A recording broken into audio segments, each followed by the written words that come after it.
All right. So welcome back to Studio 39. I'm Rob Odie. This is another episode of Spotlight 39. Just like we do every time, man, we got another young student athlete with another story to share, and I'm super excited to get into it. But before we do, please make sure you continue to hit that subscribe button, continue to help us grow this platform so we can continue to get all these student athletes a platform on a national level to showcase themselves, right? Let's put the spotlight on them. Let's help these student athletes get to the next level and fulfill their dreams of playing next level ball. So, now that that's out of the way, man, let's get into it. I've got a young man here from my hometown of Salisbury, Maryland. He's going to tell us who he is, what he does, and all that fun stuff. So, with that being said, the floor is yours, my man. I'm Malachi Mazzetti, class of 2022. I'm an outside backer, D end, and fullback with a little bit of tight end experience. Okay. And you say class of 22, right? Yes, sir. Parkside High School? Y High, Okay. Wycomico. So, I see Parkside behind you. Transfer from Parkside to Y High? Yes, sir. Good deal. Good deal. So, I went to Bennett class of '03. So, I wasn't a big fan of you guys come football season, but I had a lot of Definitely. friends at both schools, man. It's a small town, right? Yeah. So, cool, man. So let's get into some of your skill sets, right? So what position do you play the bulk of, or are you kind of a hybrid and you play everything? I'm pretty much on the field nonstop, but I would say defense would be my side of the ball. Okay, so on the D line or D as a end outside backer. Usually when I'm an outside backer, I'm rushing the QB. okay, So it's pretty versatile. good deal, man, good deal. I'll just throw this out here, man. In the event that you get an opportunity, um, I had Coach Solomon from the Chicago area a couple episodes back. He's part director of Fist Football Academy, and they focus on all offensive line and defensive line.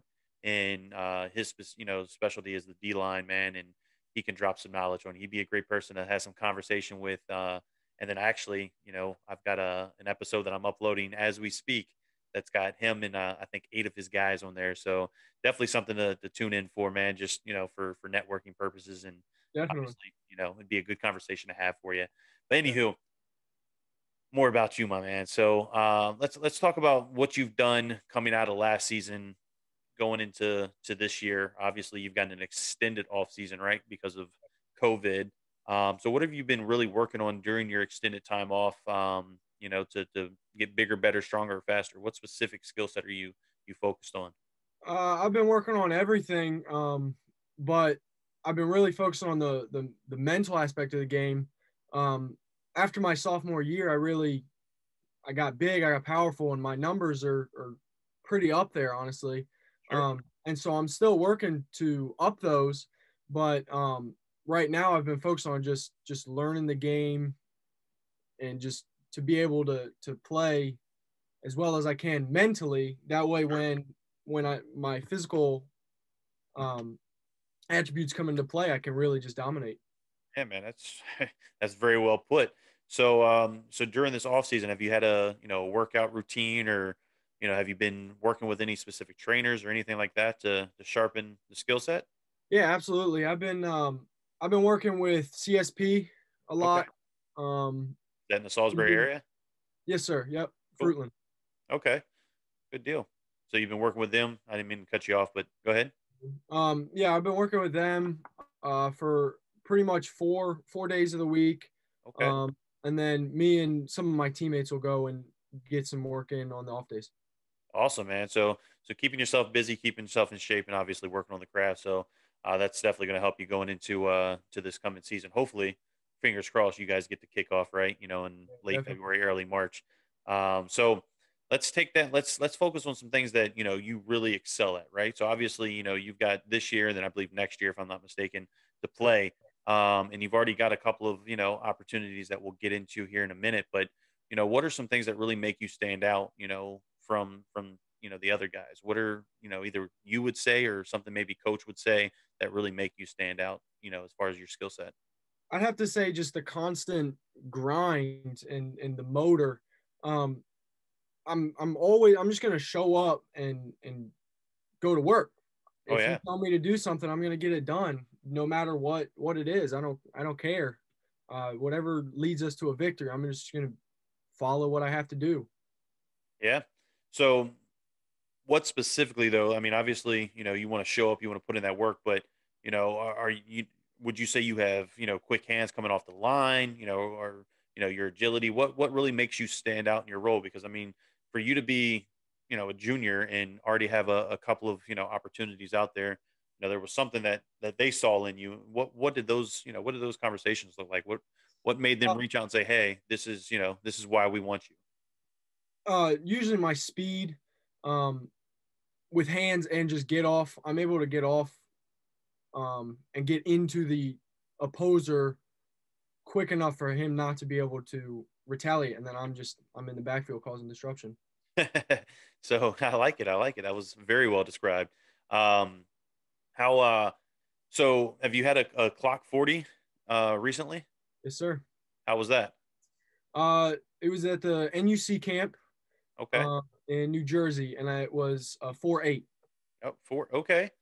So pretty quick for a bigger guy. Yeah. And obviously you got some time to work on that, right? So good deal there.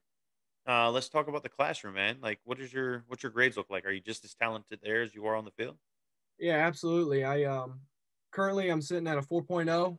Okay. So strong, right? A little modest 4.0. Yeah. So we got the grades, right? How's your test scores looking?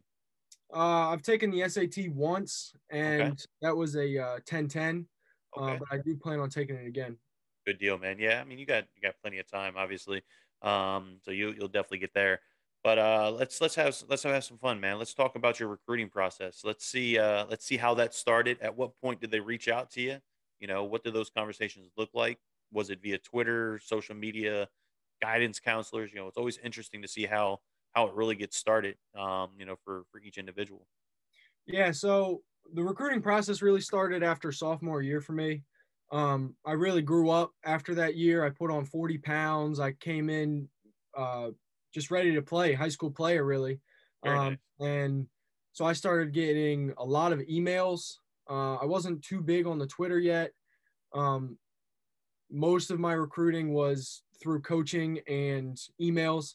Okay. Um, but the offers I currently have came through coaches or Twitter. Okay. Yeah, I was gonna say. I mean, Twitter, for whatever reason, seems to be the main focus point for anything recruiting for any sport. Not just football, but I mean any sport you play. There's eyes everywhere. That's where all the coaching recruiting comes from, which is pretty cool to hear, man. So we've got a couple opportunities, right? You said a couple of D2 opportunities, a couple of D3 opportunities, and obviously you've got plenty of time to continue to grow and get bigger, better, stronger, faster, man. So obviously your future's super bright. But let's switch gears, man. Let's talk about you as a person. Who are you outside of being a football player or a student athlete? What are you involved in? What do you enjoy doing? Who are you? I'm honestly I'm the kid who's just gonna walk around, and the younger kids are gonna want to follow. Um, Okay, I have a younger brother, so I grew up just always coaching youth sports, always uh, working with younger kids, um, and then always just doing community service with kids in our school and outside of school. cool, man. Do you do any like relay for life or anything like that at the Shorebird Stadium? Not no, not Shorebird Stadium, but I do. I helped at the Holly Center, Okay, uh, yeah. a place like that. Yeah, he's one of my good friends back home. He's more of a brother. His mom, she's worked at the Holly Center my entire life, man. That's pretty cool. It's good to Yeah. it's pretty neat to get to talk about some things back home. Small world for sure. So look, man, we've had an opportunity to find out who you are as a student athlete. We got a snapshot of who you are as a person. We got to have some fun and talk a little bit about your recruiting because obviously that always makes you feel good inside, right? Changes your life when you get that first offer. So I'm going to close it out with the same question I do every single time, man. And that's what motivates and what drives you to want to wake up tomorrow and be more successful than you were today. The haters. Well said. Ever Okay. since I was young, I've had people telling me why I can't do what I want to do. I'm too short. I'm too slow. Whatever it may be. And honestly, I can't stand for them to be right. Why would I be putting all this time in? So Yeah, for keep sure. up the grind. Okay, so motivated by, the ones that look down on you and tell you can't do it because of your size, your ability or whatever, they're trying to discourage you from.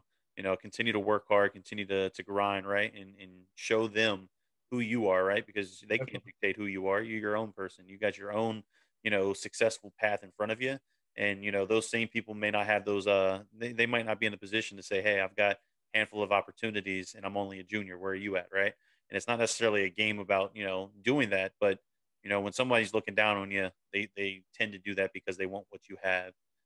So by all means, stay focused, stay laser focused, and you're gonna get there, man. So look, I appreciate your time. I'm just gonna end it with asking the subscriber, the viewers out there to continue to subscribe, right? Continue to share on all your social media so we can continue to share these stories, man. This was a great story to share. I think hopefully he's going to be able to network. Like I said, reach out to Coach Solomon, man. He'd be a great person to just have conversation with. Great dude, down to earth, and I think he could share some good stuff with you.